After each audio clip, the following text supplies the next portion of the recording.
ஓம் சாந்தி 15-4-2025 சாக்கார முரளி.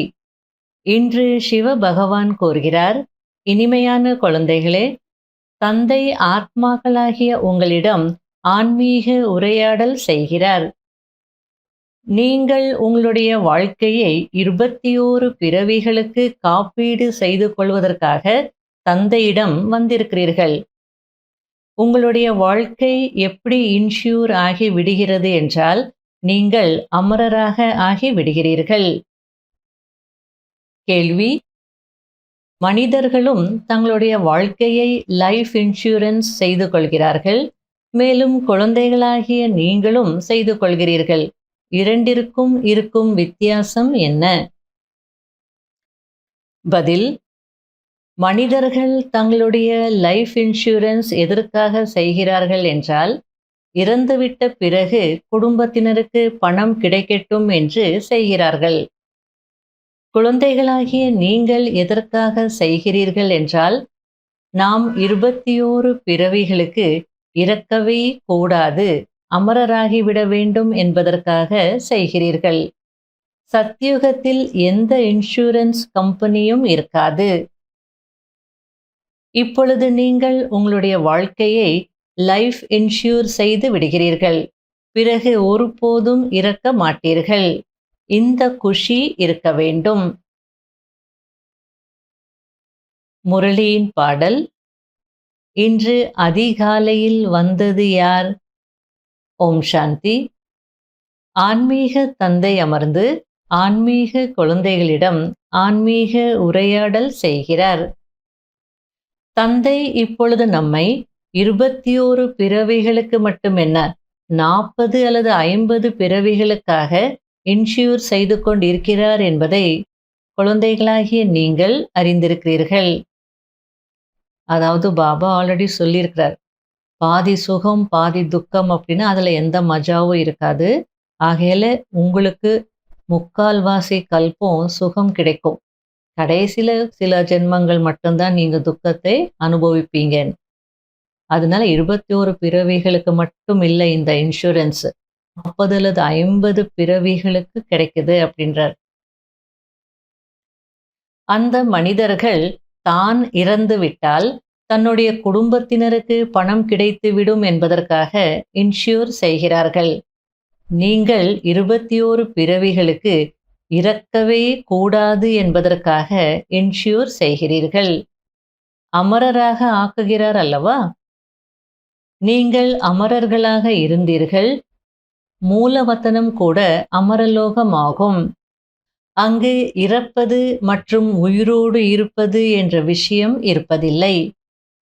அது ஆத்மாக்கள் வசிக்கக்கூடிய இடம். இப்பொழுது இந்த ஆன்மீக உரையாடலை தந்தை தன்னுடைய குழந்தைகளுடன் செய்கிறார். வேறு யாரிடமும் செய்வதில்லை. எந்த ஆத்மாக்கள் தன்னை அறிந்திருக்கிறார்களோ அவர்களிடம்தான் உரையாடுகிறார். வேறு யாரும் தந்தையின் பாஷையை புரிந்து கொள்ள மாட்டார்கள். பாபா நம்மை அமரராக ஆக்குவதற்காக வந்திருக்கிறார் என்பதையும் அறிந்திருக்கிறீர்கள். முயற்சி செய்து அமரராகி அமரலோகத்திற்கு அதிபதி ஆக வேண்டும். சத்யுகத்திற்கு அமரலோகம் என்று சொல்லப்படுகிறது. இது மரண உலகம். புத்தியில் இந்த குஷி இருக்க வேண்டும். நாம் அமரபுரிக்கு அதிபதி ஆகிறோம். எனவே அமரபுரியை நினைவு செய்ய வேண்டி இருக்கிறது. அனைத்தையும் விட அதிகமான உழைப்பு தன்னை ஆத்மா என்று நிச்சயம் செய்வதில்தான் இருக்கிறது. மறுபிறவியோ யாருடையதும் நின்று விடாது என்பதை இப்பொழுது குழந்தைகளாகிய நீங்கள் அறிந்திருக்கிறீர்கள். அவரவருடைய பாகத்தை அனைவரும் நடிக்கிறார்கள். வருவது போவது என்ற சக்கரத்தில் இருந்து யாரும் விடுபட முடியாது. எப்படி நீங்கள் நாடகத்தின் பந்தனத்தில் இருக்கிறீர்களோ அதேபோல் நானும் நாடகத்தின் பந்தனத்தில் கட்டுப்பட்டு இருக்கிறேன் என்று தந்தை கூறுகிறார். அனைத்து ஆத்மாக்களுக்கும் அவரவருடைய பாகம் கிடைத்திருக்கிறது. ஆகையால முக்தியிலேயே இருக்கணும், மோட்சத்துல இருக்கணும், பிறவாத வாழ்க்கை வேணும் அப்படின்னா அது முடியாது அப்படின்னு சொல்லிட்டு இருக்கிறார். நீங்கள் எல்லையற்ற வைராகியமுடைய குழந்தைகள்.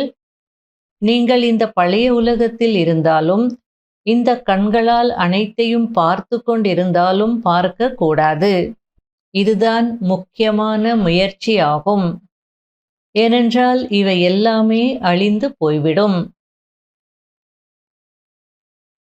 தற்சமயம் சகவாச தோஷம் மிகவும் அழுக்காக இருக்கிறது. நல்ல சகவாசம் உயர்த்தும், தீய சகவாசம் வீழ்த்தும் என்று சொல்லப்பட்டிருக்கிறது அல்லவா? இது விகார கடல், வேஷ்யாலயம் ஆகும். அதனால நல்ல சகவாசத்துல இருங்க. ஞானிகளுக்கு இது ரொம்ப முக்கியமான விஷயம். உலகத்துல நல்ல சகவாசம் இல்ல.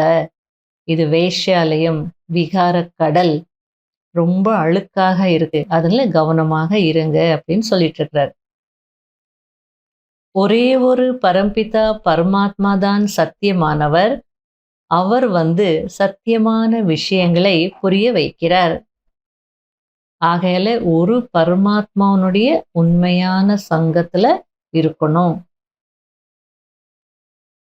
சங்கம யுகத்தில்தான் தந்தை மாற்றத்தை ஏற்படுத்துகிறார். யாரெல்லாம் சதோ பிரதானமானவர்களாக இருந்தார்களோ அவர்களே தமோ பிரதானமாக ஆகிவிட்டிருக்கிறார்கள். அவர்களே மீண்டும் சதோ பிரதானமாக ஆகிவிடுவார்கள்.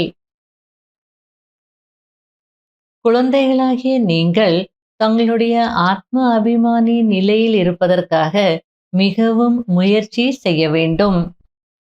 நான் ஆத்மா என்னுடைய சகோதர ஆத்மாவிற்கு தந்தையின் செய்தியை கொடுக்கிறேன். என்னுடைய சகோதரன் இந்த உறுப்புகள் மூலமாக கேட்கிறார் என்று இப்படி மனநிலையை உருவாக்கிக் கொள்ளுங்கள். தந்தையை நினைவு செய்து கொண்டே இருந்தீர்கள் என்றால் பாவ கர்மங்கள் விநாசமாகிக் கொண்டே இருக்கும். இது மறைமுக உழைப்பாகும். எந்த குழந்தைகள் ஆன்மீக சேவையில் மும்முரமாக இருக்கிறார்களோ, யார் யோகத்தில் இருந்து சேவை செய்கிறார்களோ அவர்கள்தான் சத்யுக ராஜ்யத்தை ஸ்தாபனை செய்வதில் உதவியாளர்களாக ஆகிறார்கள். சேவை செய்யும் குழந்தைகளுக்கு தந்தையினுடைய டைரக்ஷன் என்னவென்றால் ஓய்வு தீங்கிழைக்கும் என்பதாகும். யார் நிறைய சேவை செய்கிறார்களோ அவர்கள் அவசியம் ராஜா ராணியாக ஆகுவார்கள். அவர்களுக்குள் பலமும் இருக்கும். நல்ல முறையில் அனைத்து பாயிண்ட்ஸை தாரணை செய்து பிறகு சேவையில் ஈடுபட்டுவிட வேண்டும். சேவையே சேவை என்று இருக்க வேண்டும். அப்பொழுதுதான் உயர்ந்த பதவி அடைவீர்கள். சேவைக்காக ஒவ்வொரு சென்டரில் இருந்தும் நிறைய பேர் தயாராக வேண்டும். இச்சமயம் குழந்தைகளாகிய நீங்கள் மிகவும் சௌபாகியசாலிகள். ஏனென்றால் நீங்கள் ஈஸ்வரிய சந்ததிகள். ஆத்மாக்களும் பரமாத்மாவும் வெகு காலமாக பிரிந்திருந்தார்கள் என்ற பாடலும் இருக்கிறது. எனவே யார் வெகு காலமாக பிரிந்திருந்தார்களோ அவர்கள்தான் வருகிறார்கள். அவர்களுக்கு தான் கற்பிக்கிறேன் என்று தந்தை கூறுகிறார். இனிமையிலும் இனிமையான தேடி கண்டெடுக்கப்பட்ட செல்ல குழந்தைகளுக்கு மாத்பிதா பாப் தாதாவின் அன்பு நினைவுகள் மற்றும் குட் மார்னிங். ஆன்மீக குழந்தைகளுக்கு ஆன்மீக தந்தையின் நமஸ்காரம். கடைபிடிக்க வேண்டிய முக்கியமான சாராம்சம். முதல் பாயிண்ட், உள்நோக்கு முகமுடையவராகி தன்னுடைய மனநிலையை உருவாக்கி கொள்ள வேண்டும். நான் ஆத்மா என்னுடைய சகோதர ஆத்மாவிற்கு தந்தையின் செய்தியை கொடுக்கிறேன். இதுபோல் ஆத்ம அபிமானி ஆகுவதற்கான மறைமுக உழைப்பு செய்ய வேண்டும். இரண்டாவது பாயிண்ட், ஆன்மீக சேவைக்கான ஆர்வம் இருக்க வேண்டும். தனக்கு சமமாக ஆக்குவதற்கான முயற்சி செய்ய வேண்டும். சகவாச தோஷம் மிகவும் கெட்டது. அதிலிருந்து தங்களை பாதுகாத்துக் கொள்ள வேண்டும். தலைகீழான உணவு பழக்கத்தை ஏற்படுத்திக் கொள்ளக்கூடாது. வரதானம்: உலக நன்மையின் காரியத்தில் சதா பிஸியாக இருக்கக்கூடிய உலகத்தின் ஆதாரமூர்த்தி ஆகுங்கள். விஸ்வ கல்யாணக்காரி குழந்தைகள் கனவில் கூட ஃப்ரீயாக இருக்க முடியாது. யார் இரவும் பகலும் சேவையில் பிஸியாக இருப்பார்களோ அவர்களுக்கு கனவிலும் கூட புது புது விஷயங்கள், சேவையின் திட்டங்கள் மற்றும் வழிமுறைகள் தென்படும். அவர்கள் சேவையில் பிஸியாக இருக்கும் காரணத்தினால் தங்களுடைய முயற்சியின் மற்றும் மற்றவர்களுடையதின் வீணானவற்றிலிருந்து தப்பித்து இருப்பார்கள். அதாவது சில நேரத்துல முயற்சி செய்யணும்னு நினைக்கிறோம். ஆனாலும் ஏதோ வீண் விஷயங்கள் செய்ய முடியாமல போயிடும். சில நேரத்துல மற்றவங்களுடைய வீண் விஷயங்கள் செய்ய விடாது. ஆகையால சேவையில நீங்க பிஸியா இருந்தீங்கன்னா உங்களுடைய முயற்சியின் மற்றும் மற்றவர்களுடைய விஷயங்கள், வீண் விஷயங்களிலிருந்து நீங்க தப்பித்து இருப்பீங்க அப்படின்னு சொல்லிட்டு இருக்கிறார். அவர்களுக்கு முன்னால் எல்லையற்ற உலகத்தின் ஆத்மாக்கள் சதா எமர்ஜாகி இருப்பார்கள். அவர்களுக்கு சிறிதளவு கூட கவனக்குறைவின் தன்மை வர முடியாது. அதாவது எல்லையற்ற உலகத்தின் ஆத்மாக்கள் எப்பவுமே கண் முன்னாடியே எமர்ஜ் ஆகியிருப்பாங்க அப்படின்னா அவங்க எப்படி நேரத்தை வீணாக்குவாங்க?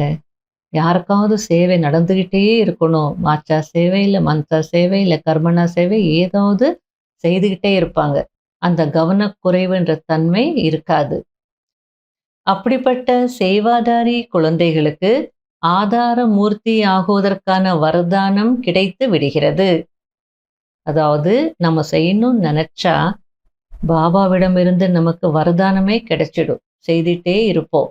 ஆகையால பிஸியா இருங்க அப்படின்னு சொல்லிட்டு இருக்கிறார். ஸ்லோகன்: சங்கம யுகத்தின் ஒவ்வொரு செகண்டும் வருடங்களுக்கு சமம். எனவே கவனக்குறைவின் தன்மையில் நேரத்தை இழக்காதீர்கள். அவ்யக்த சமிகை: யாருடன் சர்வசக்திவான் தந்தை கம்பைண்டாக இருக்கிறாரோ சர்வ சக்திகள் இயல்பாகவே அவருடன் இருக்கும். எங்கு சர்வ சக்திகள் இருக்கிறதோ அங்கு வெற்றி ஏற்படாது என்பது அசம்பவம் ஆகும். லௌகீகத்தில் கூட நல்ல துணைவர் கிடைத்து விட்டார் என்றால் அவரை விடமாட்டார்கள். இவரோ அழியாத துணைவர், ஏமாற்றக்கூடிய துணைவர் அல்ல, சதா துணையை கட்டி காக்கக்கூடிய துணைவர் ஆவார். எனவே சதா கூடவே இருங்கள். ஓம் சாந்தி.